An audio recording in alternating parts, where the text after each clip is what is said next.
Hi, we're at the flooded district. We're going to do a super quick stealth walkthrough. No kills, no knockouts even, I think. Maybe one knockout, I forget. But it's a fun level. If a little overly protracted, but I just sort of ran through it quite madly. Didn't really bother to pick anything up. So check my collectibles video for guides on that. You start off with the outsider. He'll jar at you, but I just skip that quite happily. Then you are going to start in a pit. If you've got possession, obviously you can possess the rat and you won't have to go through the tedious process of throwing bricks at the roof. Once you've done that, it's strange that they don't hear it, but there we are. I'm not going to use any weapons either, which is going to be fun, but grab the mana potions and a bit of food to heal yourself, then blink over here.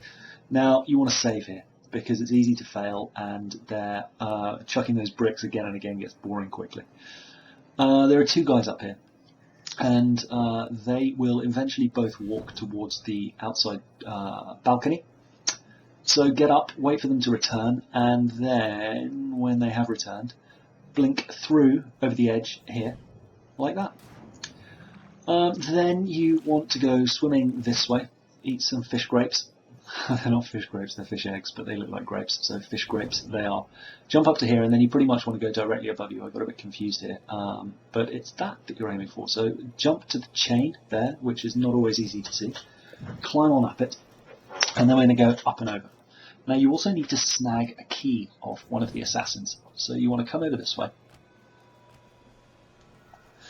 and then make your way towards the exit door, and hopefully one of them will blink towards you. If not, they're kind of all over the place. They come there, but one very kindly just dropped in front of me and let me steal his key, so thank you very much, Mr. Assassin. And then you can jump up there, pop through the window. Keep an eye out for assassins. You can use dark vision if you have it, that'll help a little bit. But here you just want to get to the door as quickly as possible, and if you get there quickly, they won't have a chance to spot you. And then from here it's a straight run down here, except it's not. Sorry, you take a right and jump up here and onto the roof. And then you're going to turn around and long blink over there. And then jump onto the roof. And then you want to blink this way. Watch out for patrolling assassins down below. I got the timing down, so if you run that quickly, they're facing the other way, but there will be two underneath you on your right. And there's another guy here behind the wall, pretty much where I'm facing now. He sometimes turns around, so again, save here before you pop out. Or use dark vision to work out the timing. There he is, he's turned around. So then you just want to blink through this little gap here and listen to these two assassins chatter for a little bit. When they finish talking, one of them will turn around and go on patrol, and the other one will turn his back to you.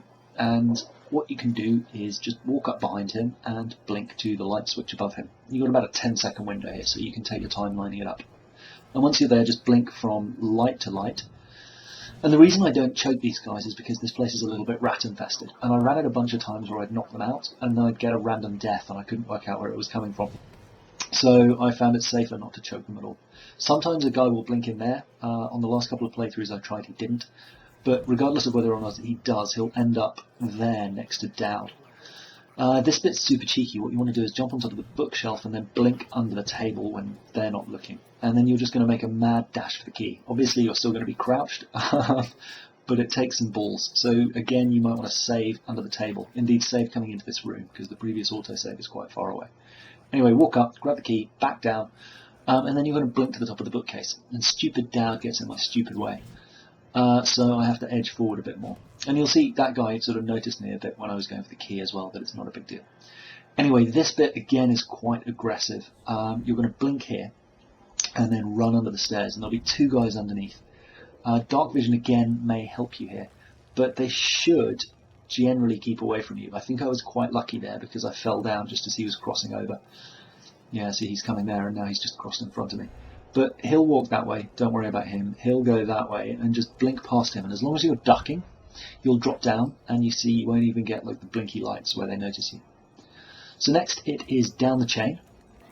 All the way, you can blink to get off there. There's a room to grab there if you want it, but through here and into the Gatewood Tunnel. Then you want to run left as quickly as you can. You want to come up here. Don't worry about these guys seeing you, they won't count as a detection. And then jump up here. And then blink over to this. And you want to take a left quite quickly, because what you're going to do is ride the corpse train. So blink onto that, and it moves quite quickly, so you've got to be quick, and then jump off before you hit the wall of light, which will obviously mince you. Pull out the whale oil, and then blink across to that doorway there, and it's just a run there. Very, very simple. Now into the sewer. You want to go here. Don't smash the wooden doors down, or the wooden planks down, because some weepers will hear it and come running. So simply pass through here, land on this plate and start turning it, and you'll drop through when it's open. From here, pass on down. You can ignore the guy who's dying there, you don't have to talk to him, and head this way. There'll be a bunch of river crusts, but you don't have to worry too much about them. If you just run past them, they won't get you. And I do a sliding jump, a sliding run there to smash through the barriers, because I haven't got a sword to take them out. And then it's a swim. Long swim, so if you haven't got agility, there is a space here where you can take a breath. And it's worth noting that when you come up for air, it doesn't refresh immediately. You've got to wait in the air a little bit to refill your bar. Anyway, carry on through, and you're going to go and see Granny Rags, who has got Slackjaw there. And you can choose to help either one of them. But what I did, don't use a sleep dart on Granny Rags. That will, or knock her out. That will count as a kill.